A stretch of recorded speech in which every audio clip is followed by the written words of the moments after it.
There is an absolutely horrifying viral video out of Los Angeles of LAPD shooting a woman at point blank range with what is believed to be either a rubber bullet or a beanbag round. There's actually conflicting reports about this. We are going to look at the video. The video it's sort of graphic. It's certainly disturbing. It's sort of graphic, just as a warning. And we are going to look at that momentarily. But first, some reports about this. Video shows LAPD officer shoot protester at close range with non-lethal round outside Koreatown spa. Video shows an LAPD officer shooting a non-lethal round at a protester at close range as the department responded to a clash between two groups who held dueling demonstrations outside a Koreatown spa over trans rights on Saturday. That was the impetus for this protest. When officers arrived in riot gear, protesters started throwing bottles and projectiles, according to authorities. Some of them were pelted at officers, which prompted them to issue an order to disperse. When some groups failed to leave, less than lethal force was deployed. The viral video shows one officer firing the rubber bullet, hitting a protester in the stomach. She is seen falling to the ground. The woman's condition was not immediately available. There's then another report. LGBTQ plus activist shot with rubber bullet in LA protest. LA LGBTQ activists gathered to counter a protest against trans access to the spa's facilities in LA's Koreatown neighborhood. The video shows LAPD pointing guns at demonstrators, shooting rubberized bullets using batons and pushing journalists. One counter protester was shot with a rubber bullet after shouting, "Don't shoot." LAPD Captain Alfonso Lopez said in a video interview shared on social that police responded to projectiles being thrown. He stated the police arrested 38 people. So let's look at the video. And of course, what's at issue here is whether this particular protester, I don't deny for a second that there were bottles being thrown at police. I saw videos of that. I don't deny for a second that an order to disperse was given. The question is, why was this particular person shot at point blank range, which, by the way, is not the way rubberized bullets are supposed to be used? Let's take a look for those who are watching here with us.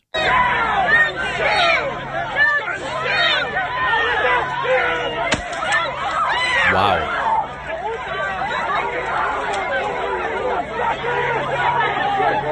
So the woman holding a phone, and you see people rushing over to her as we continue to look at this.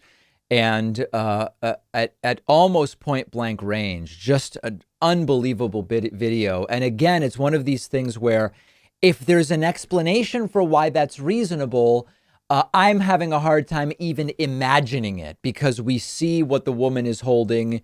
Rubber bullets are very dangerous at close range. Most police department policies have really specific rules, like a minimum distance when these are going to be used, or when it comes to beanbag rounds, I believe it's you bounce them off the ground, or you only target legs, or these are for dangerous non-compliant individuals, not someone who has their hands up saying don't shoot, holding a phone.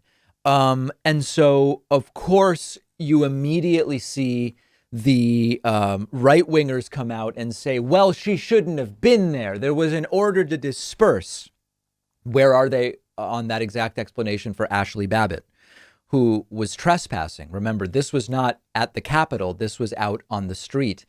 And the incredible hypocrisy that we are seeing, particularly because of this Ashley Babbitt Trump riot January 6th story, makes the crocodile tears here about, well, she shouldn't have been there. She was breaking. No, she wasn't, actually. No, she wasn't. There was an order to disperse, and the interpretation of how quickly that's supposed to happen is much like resisting arrest, something that police will often use to start using more force than is necessary or than is indicated. Rubber bullets not even being used in compliance with policy. Rubber, of course, makes it sound, listen, it's rubber. It's sort of like if someone throws a beach ball at you. Rubber bullets can be lethal. They can be used improperly and can be lethal. And I'm not even, listen, I by the way, I'm not in favor of shooting the anti-trans protesters or the pro-trans protesters. I don't want any of them shot if people are just protesting. There's another layer here, of course, which is that there was an anti-trans protest going on outside this spa, which triggered counter-protesters who are pro-trans rights. And it's the pro-trans rights counter-protester who ends up getting herself shot. Somehow the police still ended up shooting her. That's just sort of like a detail of, I'd call it irony, but that makes it sound less tragic than it actually is. But just horrifying, horrifying video. And we're still getting more information about this. We'll continue to follow it and see what we ultimately find out. Again, the protester who was shot's condition, I was not able to find anything definitive, at least this morning when I was researching the story, about what is going on with her at this time. But horrible, horrible video. One of our sponsors today is Magic Spoon, the delicious breakfast cereal that tastes just like those cereals I loved as a kid, but with 0 grams of sugar, only 4 net carbs, and packed with 13 grams of protein. Magic Spoon has been advertising with us for a really long time, and it's only because our audience loves Magic Spoon so much and people keep buying it. That's how you know that it's good. Magic Spoon is great if you are doing low carb or keto. It's perfect if you just want to eat less sugar like me. It comes in flavors like cocoa, fruity, frosted, peanut butter, blueberry, and cinnamon. You can build your own variety pack and try them all. The whole David Pakman Show team loves Magic Spoon. The blueberry one is one I'm liking that one recently. It's crunchy, it's delicious, it's sweet, but not loaded with sugar and carbs. Go to magicspoon.com/Pakman. The link is underneath this video, and you'll save $5 when you use the promo code Pakman at checkout.